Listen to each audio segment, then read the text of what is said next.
Juicy setting.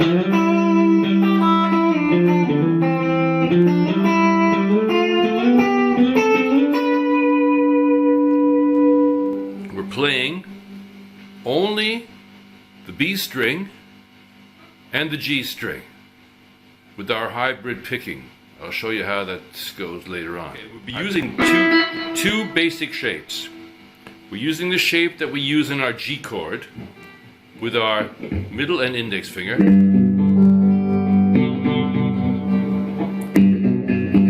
See that shape? Yeah? Middle and index.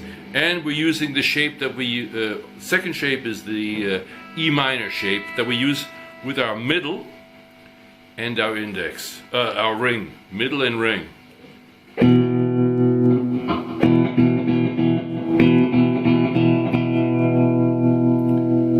Okay, I realize many of you are going to say, well, I can use my ring, my index finger down here and down here. We'll go into that in real depth, and I'll show you the folly or the mistake that you'll be making. You'll be cutting off all the possibilities that we have later on. Right? Open strings. Second position. Third, fifth fret, seventh fret,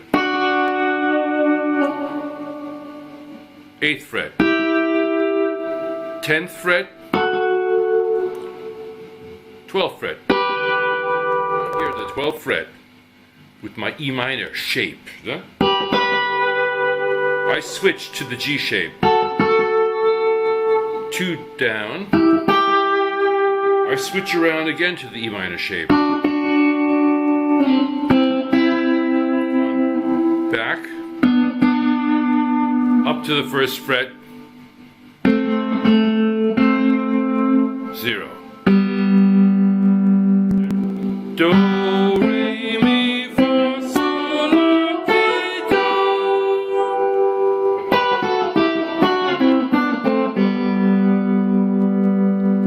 You practice this. If you practice this, all of my students, I had never had an exception, most of them kids, will, if it depends on how much they practice, but within a month or 5 or 6 weeks, they close their eyes and they say, hey, teacher, look. And they do this. I've got my eyes closed.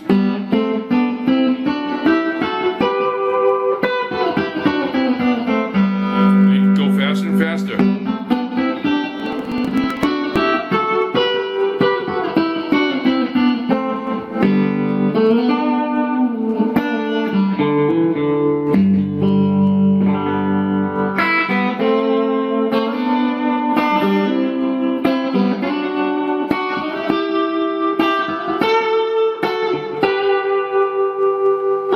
Same scale. We just through with our hybrid picking, we're adding the D string.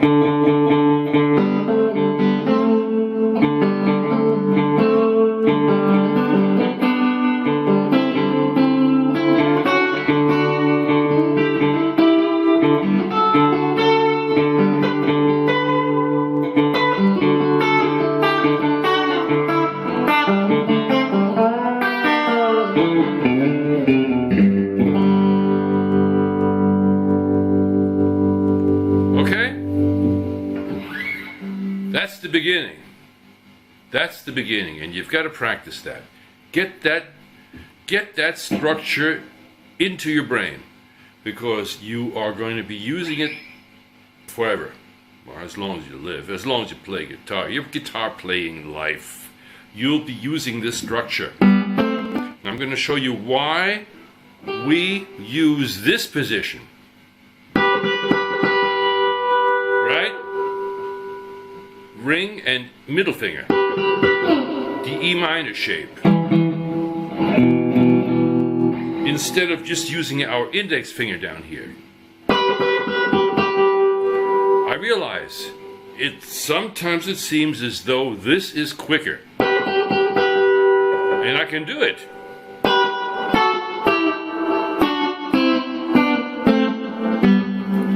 We've got the index finger then doing most of the work.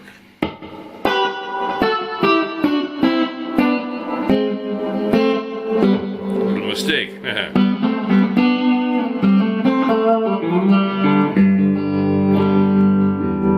Well, we're going to have problems. I'll just give you a little bit of a view into the future when we're doing the Nashville double stop. You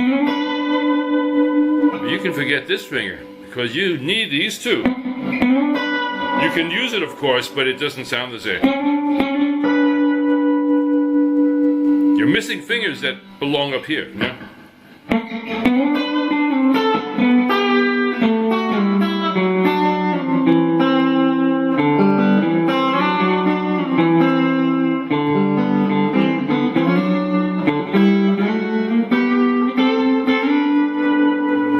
We're going to be doing these Nashville double stops. First, we've got to get this pat.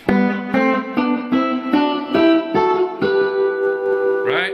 We're also going to be doing the third shape. The third shape is our D chord shape. You normally play it like this, right? But I call it the D chord shape. And we need that to get our G, our E minor, and our D. They don't fit into the scale, but they are very useful later on when we're playing melodies. For instance, when we're going and doing the natural sevenths.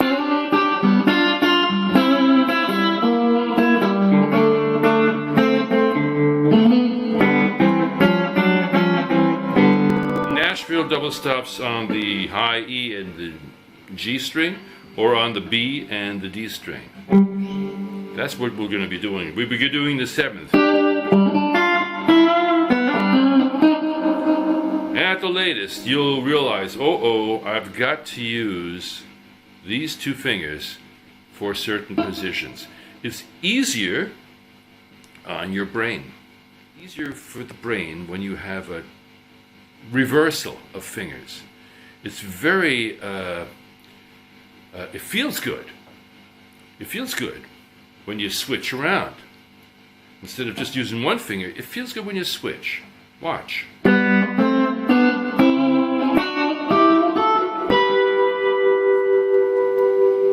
It feels good switching. Switch. Yeah.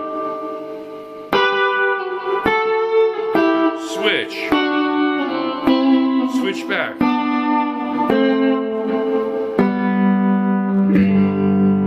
Okay, what you heard here is the G diatonic scale. This is the same thing when you play a G scale here.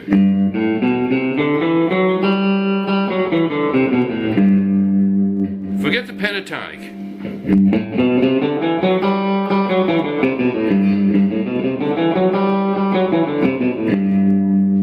We are now going vertically, up and down the neck. And what we're doing, as we memorize, we're not memorizing, but as we train our brain, we're ingraining these shapes in our brain, in our thought, in our memory. We're ingraining. And as we do that, we are also preparing our brain for the caged system, right? We've got the C shape, we've got the A shape. I play that with two fingers. Most play with three. I play with two because I have fat fingers. C, A, the G shape. I have to play with a pinky because I can't bend my ring finger, but I can't bend it. That's one of the reasons why I'm doing these double stops, because I've got bad arthritis and my joints are shut. I cannot bend this finger anymore, and I have no strength in it, and I have very little strength in the middle finger. These two cannot be bent. I can't go further than that. Yeah. We're moving up and down. As we're doing that, we are preparing ourselves for the cage system. C shape, the A shape, the G shape, the E shape, and the D shape. Right? We're preparing ourselves for that. As we move on down here, well, I've got the A minor here, I've got the F, G,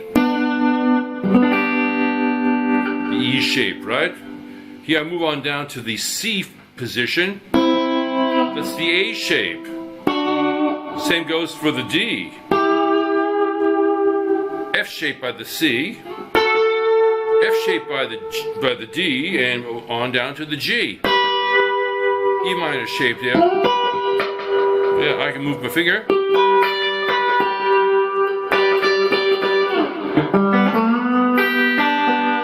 That's about it. This was our first session. Practice this. Practice it and have fun. I'm going to give you a finger. Our thumb is extremely important. We want to take the classical position that classical musicians use. They like to have lots of air. They don't want to clamp up like somebody's playing power chords. No, they like it loose. Lots of air will give you lots of sustain, clear notes, and dexterity. Dexterity means quick, clear movement. Your fingers know exactly where to go easily, and it's fun. Believe me, it's fun. You just gotta try it.